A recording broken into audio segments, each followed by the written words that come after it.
ஒரு வாரமா வியாபாரமே இல்லை வேற. வேலை வேற டல்லா போகுது. கண்டி வேற துரும்பூச்சி போய் இதை வச்சு நான் வியாபாரம் பண்ண போறோம் தெரியல வேற. 1000 ஜன்னல் வீடு இது அன்பு வாழும் கூடு. நான் பாத்திரம் வேணா சொல்லு பண்ண பாத்திரம்டா. நோ ஒரு 4 டபரா நோட் நோட்டு சீக்கிரம் நோட் பண்ண. சொல்லு சொல்லு. ஒரு 4 டபரா. ஓகே. 8 பக்கெட்டு. 8 பைட்டு. ஒரு 20 சேரு. சாரு மேட் கிரீன் மேட் புதுசாக வந்துக்குதா? அது ஓகே போட்டுட்டா? அது க்ரீன் மேட் போட்டுருங்கண்ணா. சரிண்ணா இது வரைக்கும் இப்போ போட்டுறேன்.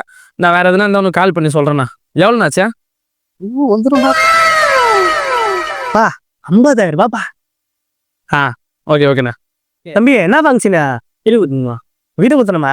சரி பசங்களை அனுப்பிச்சு இப்பயே பதில் பண்ணி கொடுத்துட்றேன். சாமா இப்போ எடுத்துருவா நாளைக்கு எடுத்துருவா. நான் போயிட்டு கல் மட்டும் வாங்கி வந்துடுறேண்ணா. கல்லுதான் வேணாப்பா, நம்மகிட்ட இரும்பு அடுப்பு இருக்குது, அதை யூஸ் பண்ணிக்கலாம். நோ அடுப்பு கல் கிடையாது. நான் இப்போ தான் வீடு கட்ட கல் வாங்க போகிறேன். நான் போயிட்டு கல் வாங்கிட்டு வீடு கட்டிட்டு ஃபஸ்ட்டு ஆர்டர் ஒன்று தான் தரேன். அப்படி போகிற வேலை கடையை பார்த்தோன்னா சரி ஒரு இன்ஃபர்மேஷன் கொடுத்துட்டு போகலான்னு தான் வந்தேன். கரெக்டாண்ணா? கேட்குண்ணா போட்டுறா. நோ டைமிங் முக்கியண்ணா. பாய். இப்போ யாரா அது? சொல்லுப்பா. நான் பாய் ஒரே சௌகமாக இருக்கிறா? இல்லைப்பா காலகட்டத்தில் ஒரு ஸ்டேஜுக்கு போயிட்டான்பா. அண்டா சின்ன சொல்லு. சரி அதெல்லாம் இருக்கட்டும்.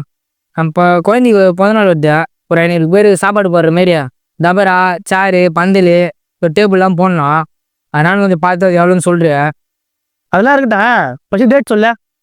நாளைக்கு தான்ப்பா எனக்கு பொண்ணே பார்க்க போகிறாங்க. அதுக்கப்புறம் தான் கல்யாணம், அதுக்கப்புறம் தான் மற்ற சமாச்சாரம், அதுக்கப்புறம் தான் குழந்தைக்கு பிறந்த நாள். ஒரே வெக்கமாக இருக்குது பாய். அதெல்லாம் கேட்காது பாய். யார எத்தனை பேர் வந்து இது மாதிரியா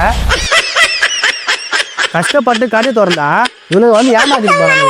கடையா வேணா ஒன்னே வளராங்க. பாய். சோதிக்காதீங்க, சோதிக்காதீங்க. நம்ம முதலாளி நல்ல முதலாளி, வெள்ள மனம் உள்ள குணம் உள்ள முதலாளி.